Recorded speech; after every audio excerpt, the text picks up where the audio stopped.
Hey everyone, welcome back with Beano Mac, where today we are once again continuing our playthrough of Medieval for the PlayStation 1. Ooh, piece of candy. Let's see what this goof has to say. Cold and dark and reeking of death.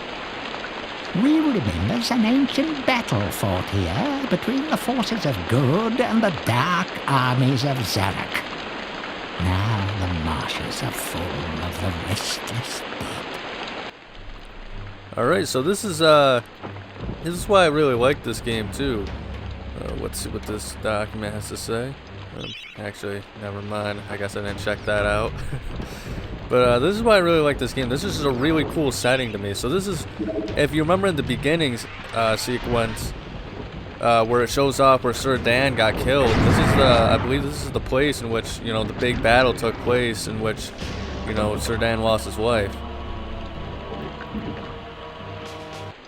Greetings, stranger. I am the boatman. It is I who ferry lost souls on their final journey to the land of the dead.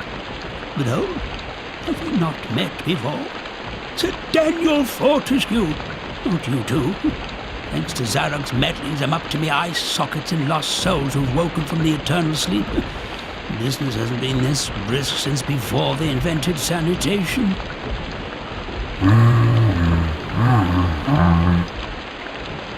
Look, if you help me to gather up a boatload of 8 lost souls and bring them here, I'll drop you off at the sunken town of Melamede. How's that sound? But yeah, unless if I'm mistaken, this is a battle, the final battle took place later on, after Dan's death. I believe this is the place where Dan died. So this is a pretty cool callback to stuff that would happen earlier on in the game and whatnot. But here we're just gonna take our time. I could probably rush through it maybe a little bit faster, but we're gonna take our time here because the whole gimmick of this level essentially is just making you want to fall off. And this is where a lot of that really annoying platforming this is when the platforming in the game really starts getting irritating. Because, you've already seen it's not very good. Like here, even you got this little bridge part. Not a big deal in most games, but this game is not really a good platformer, so it has a serious jump for me, and it's only gonna get worse. So we got a lot of enemies we gotta fight too. It's a big battlefield here. We got these really weird, nonsensical, sumo knight things here. And then we got these guys, the knights that rise up from the dead, from the, I don't know what you call it, the mud or whatever. The water that you're not supposed to touch, and you gotta just take them out. But we gotta, it is generous, I'll give it that. The level is generous in how much, it gives you for health and healing and all that other stuff. It's just, man, the platforming is just really terrible in this game, and you're gonna see me for sure fail quite a few times. And we gotta hit him with the shockwave, or else they won't really go anywhere. And unfortunately, it seems like a lot of times they actually just go somewhere else. But you see these bridges, they're gonna start disappearing soon because we gotta collect these helmets. One of them's in the distance over there, and as you collect more and more helmets, eventually you just have no more bridges and you have to jump over everything. And this level was such a pain. And if you accidentally hit one of these chests, you get pushed off there too. So yeah, there you can see that guy just spawned from nowhere. And there's even a little thing there to kind of tickle our fancy with that gold.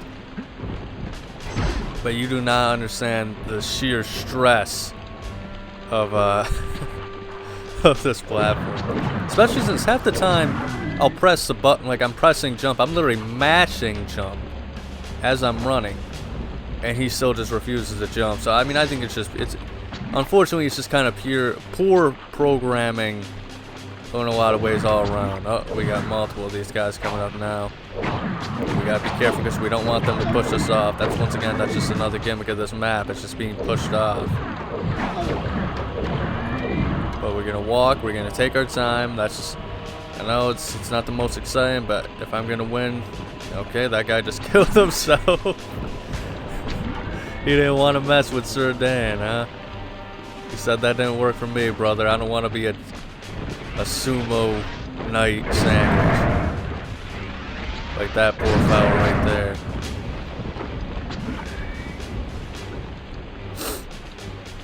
Gosh dang it. I always keep pressing the wrong buttons.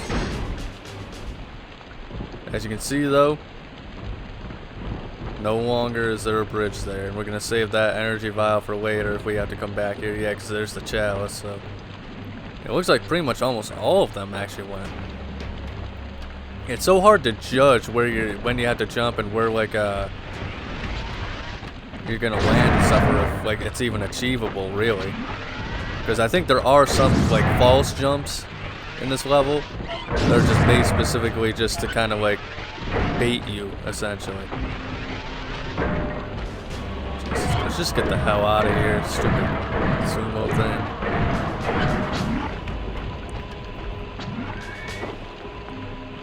Yep, there's the bridge just disappearing in the distance.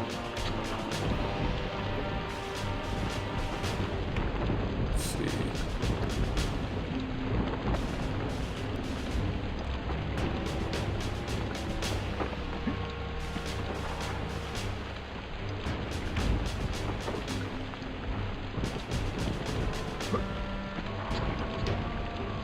Taking the time, just tap it in, just tap it in, give it the old tap tap tap-a-roo.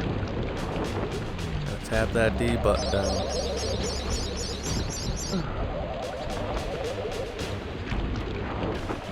Alright, so now we just gotta go to the other side here, and thankfully at least at first they do give you bridges, which is a nice thing for them to do. It just makes it all the more painful though when they take it away.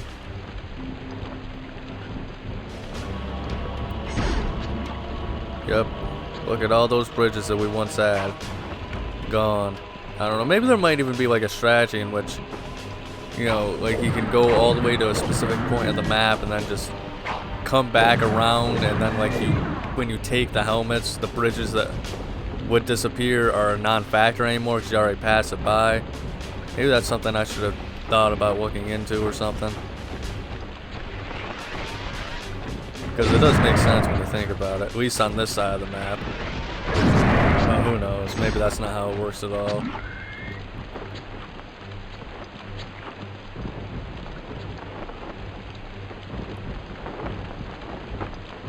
Alright. See, this is what I mean, like, can I make that jump? It doesn't look like I can, but I don't know if there's no other way to really get there. And I was tapping that A button, I was tapping it, that circle button. I was tapping it, I was giving the tap tap tap-a-roo. The old tappy tap. And it just refused to acknowledge my input. Alright,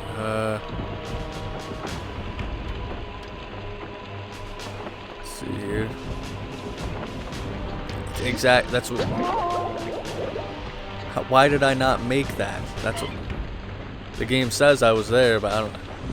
If I didn't tap it when I was there, then I would have just fell off. Yo, I hate how I literally step on the platform and then I just slide off. These are the dangerous games I have to play in order to succeed in this level. I don't even know if it's 100% achievable. Yeah, this is ridiculous. If I could be serious for 1 minute, I mean, we might as well go just to the question of the day here. Oh yeah, see, there we go. That was the way we're supposed to go. But question of the day, if I could be serious for 1 minute. I got two of them because I actually forgot to ask the question of the day last episode. So, first one. What is your favorite setting for stories? It could be, you know, medieval times, mythical, Wild West, you know, whether it be place or rules or, you know, like whatever, you know, fictional or reality. What is your favorite setting for, you know, for stories? And then number two is, what is your favorite horror monster? You know, Sir Dan, he's the skeleton. We're fighting zombies. We got all these mummies and other kind of weird creatures going on. And we're gonna, you know, fighting gargoyles and all sorts of other monsters. So what is your favorite fictional horror monster? I don't know. I think I'd have to go with zombies. You know, I love Resident Evil. I mean, a part of the appeal for this game for me was, you know, that you're fighting zombies at the beginning and whatnot. And I don't know. I mean, they say the zombie fad really took off during, you know, the 2010s and stuff like that, like around that area, late 2000s, 2010s. I've always been like a massive zombie fan, just because of Resident Evil, you know. That's what always interested me about that series.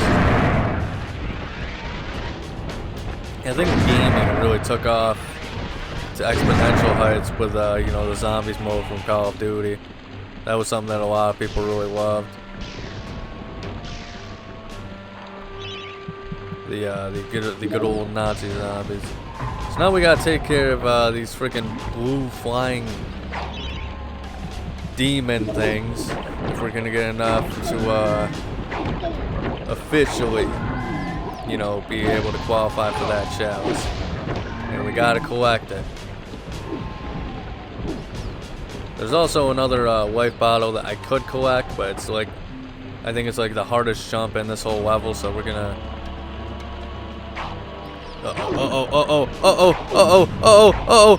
Oh no, god damn it, no. Damn, I fell for the trap. God, no. Oh god, oh man.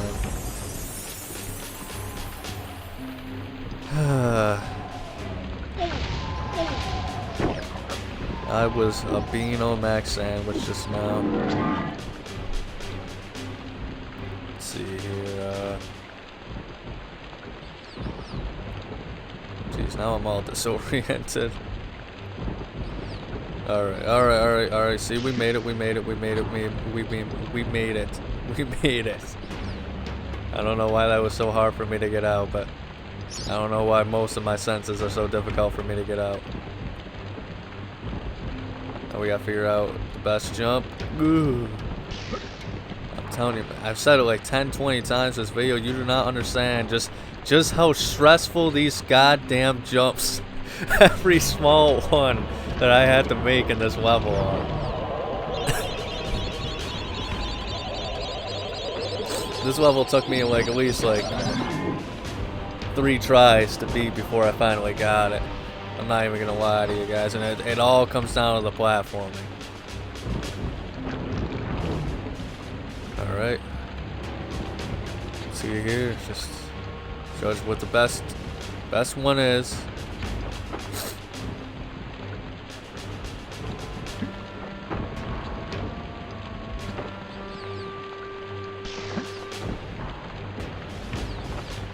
Alright, we're almost there. We're almost there. We got the chows. We got the chows. The Hall of Heroes awaits. Now then, just gotta make our way back.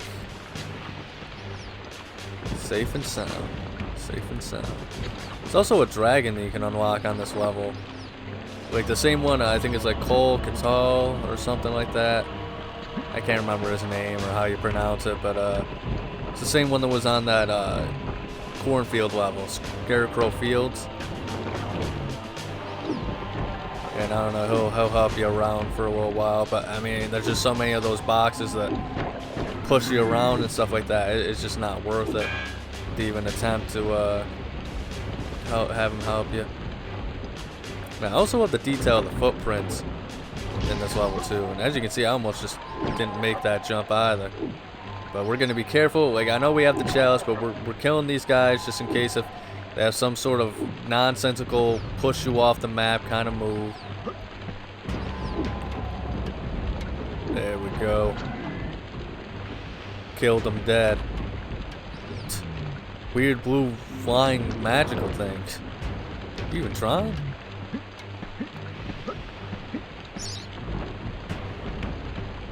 Alright. Now all we gotta do is make this jump. We got a few attempts. We got it. Okay. What the hell do I, yeah. What am I supposed to be doing here?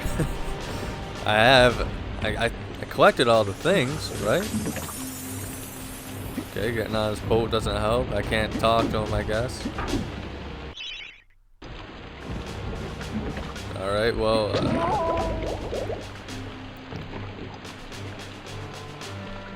I guess I'm... Jeez, Louise.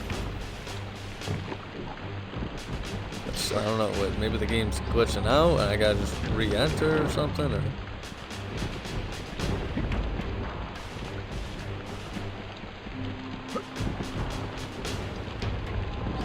Alright, well that was a pretty cool kill, we got that guy.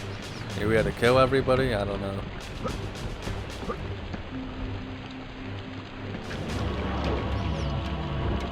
Taking our time, still taking the time.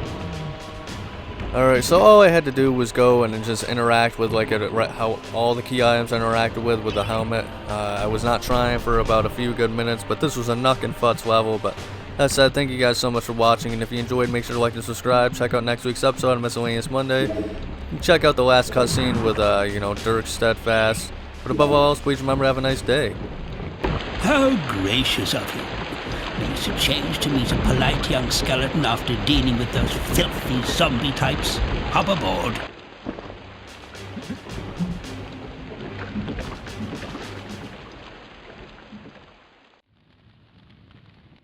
All right, Dan, man. How you doing?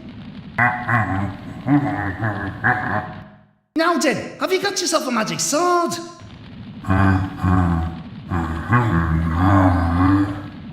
What? Daniel, man, you can't go into battle against an army of undead without a magic sword.